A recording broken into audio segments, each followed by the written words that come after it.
Welcome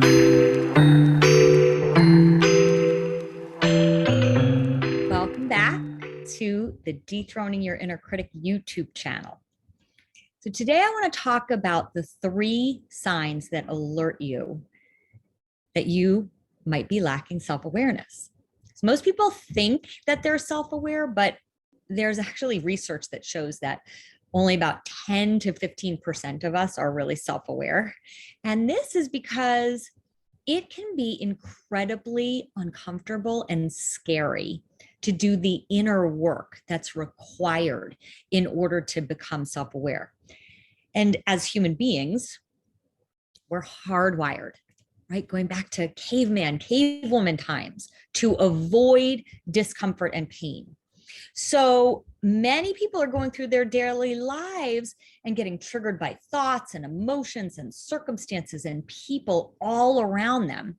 And they have no idea that what is really at the core of getting triggered, right? So very often, what's really at the core of those triggers is something that's much more deeply rooted than whatever the present situation is right in front of us. And it takes courage to be able to see the parts of ourselves that are in our blind spot. So courage is strength in the face of pain. So if we're all hardwired to avoid pain, many people are automatically and unconsciously designing their lives to avoid pain. That's essentially what a lack of self-awareness is. And a lack of self-awareness is probably the most significant enemy to both personal and professional self-growth and transformation.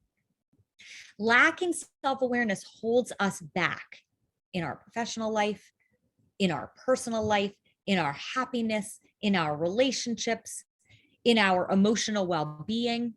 So even if we feel like we're moving in a positive direction, having no self-awareness can typically result in getting stuck in vicious cycles, where even if you achieve your goals, you might be immediately back to experience the same unhappiness, the same lack of contentment, the same lack of fulfillment in so many areas of your life. So in other words, the vision you have for your life, personally and professionally, might not be possible without a willingness to examine the vulnerable feelings that lie deep within all of us. So as with any searching of the soul, I've gone through multiple versions of myself, and getting to that next version of myself has always been precipitated by some pain, by some discomfort.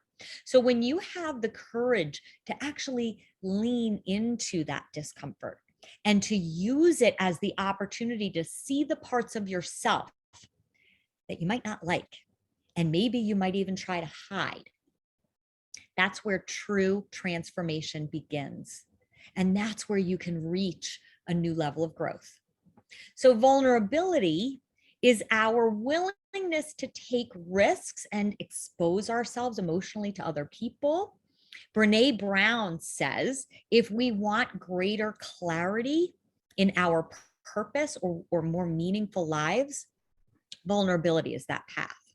So when you lack self-awareness, you fail to identify what you're feeling and how it manifests itself in your daily actions. So you fail to see the patterns in your behaviors and in your thinking.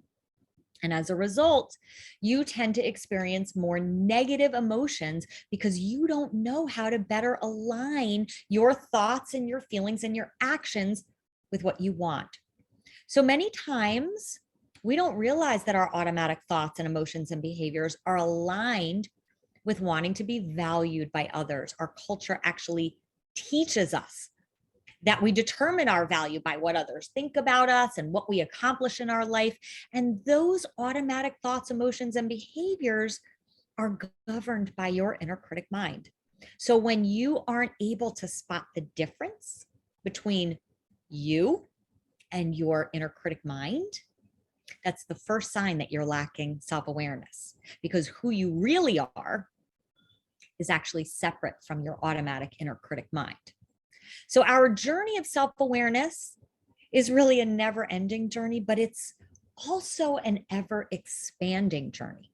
The more we practice seeing our inner critic mind so clearly, we can know that whenever we're feeling drained or depleted or fearful or angry or overwhelmed or a host of other emotions and toxic energies, we can use those experiences to examine our inner critic mind. And when we can clearly distinguish what is the difference between that inner critic mind and our true authentic self, that's when we're designing a different life for ourselves. Now, I know how to catch my inner critic trying to govern my life. And as we continue to practice seeing our inner critic, we can actually see the changes in our awareness. We can see ourselves stepping into a new version of ourselves. So when you can observe those automatic habits of thoughts, emotions, and behaviors, this self-awareness provides freedom and possibility that potentially didn't exist before, because now you can catch yourself trying to find your value and worthiness out there, outside of yourself. So now that I practice seeing my inner critic telling me that I need other people to value me, or I need to be liked by other people, or I need to be in control, or I need to accomplish that goal or get to that next level in my business or in some other area of my life, I know how to surrender those inner critic attachments and demands. And that's why I'm living a completely different life. And that's why I'm supporting thousands of people in living this completely different life. Because when you have the awareness to choose your thoughts, even in the face of difficult circumstances, that's when you're really free. And because we're never getting rid of our inner critic mind, kind of endlessly shifting between our inner critic mind and who we really are, our authentic self. And so this is what it means to be human. But when you know the difference between the two, you can easily spot at any given moment when your inner critic has regained your mind and regained power and control. And that is everything. Because depending on who's in control of your mind, that's going to determine the thoughts you're having and the emotions you're experiencing and the actions you're taking and the results you're producing and the life you're living. So if more often than not, you're fused with your inner critic mind, the way that you experience most of your life might be that in some way, you're not enough, someone else isn't enough, or some part of your life isn't enough. And those thoughts are aligned with a mindset of scarcity and separateness. And the emotions that come from those thoughts are most likely anxiety and shame and discontent and frustration. So that might be the third sign that you're lacking self-awareness.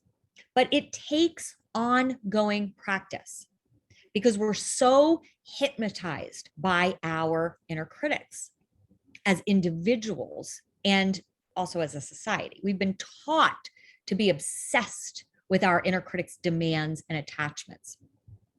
Here's the good news. When you know how to increase your self-awareness, you start impacting not just one area of your life, but every area of your life. Because how we do one thing is how we do everything.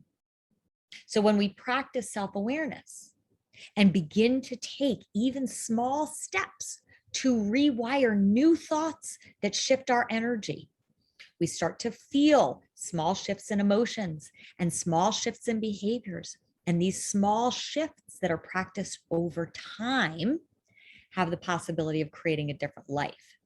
So self-awareness is paying attention to when you're bringing fear into an interaction with someone, paying attention to when you get angry, and taking the time to meet your inner critic right then and there. recognizing your reactivity to your child or your spouse or your friend or a family member, right? Getting curious about your inner critic's thoughts that are creating your reactivity. Becoming self-aware of your indication signs that your inner critic is ruling your mind. And if you're willing to investigate these indication signs, that's the I step of my mind method, they will lead you to the most extraordinary places because your authentic self lives in love. Your inner critic lives in fear. Your authentic self is accepting of you and of others. Your inner critic judges you and judges everyone else. Your authentic self knows that you already are enough and have everything that you need now to live a joyous and contented life. Your inner critic convinces you that you need to be different, or someone else needs to be different, or some part of your life needs to be different. Your authentic self already is at peace. Your inner critic is creating conflict. Your authentic self knows that you're already worthy. Your inner critic finds its worthiness in the opinions of others. Your authentic self doesn't need any validation or approval from anyone. Your authentic self can take life moment by moment and trust that no matter what happens, you are okay. Your inner critic is always trying to control how life unfolds and therefore lives in anxiety for the next shoe to drop. Your authentic self is able to surrender and accept where life flows. Your inner critic tries to force where life flows. Your authentic self can allow others to be on their own journey. Your inner critic needs to be right about how wrong their journey is.